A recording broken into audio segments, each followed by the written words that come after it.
Дипломатичний ультиматум. Посольство Росії в Празі має скоротити свій штат до кількості чеських дипломатів в Москві. Таку заяву зробив новий глава МЗС Чехії Якоб Кулганек. Росія має виконати вимогу до кінця травня. Інакше з Чехії будуть вислані 63 співробітника російського посольства. Як відомо, Чехія вже вислала 18 дипломатів та заявила про їх причетність до підриву арсеналу у Рбетиці в 2014 році. У відповідь Росія вислала 20 чеських дипломатів. Міністр закордонних справ Чехії вважає, що в посольствах обох країн має залишитись однакова кількість дипломатів.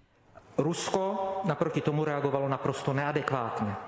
Російська сторона відреагувала на наші дії неадекватно. Вони вислали 20 наших дипломатів. Про це я говорив вчора з російським послом в Празі. Я пояснив, що Російська Федерація повинна до полудня завтрашнього дня дозволити повернення всіх висланих дипломатів в чеське посольство в Москві. Наші дії мають зрівняти число російських дипломатів в Чехії, щоб це відповідало кількості чеських дипломатів у Москві.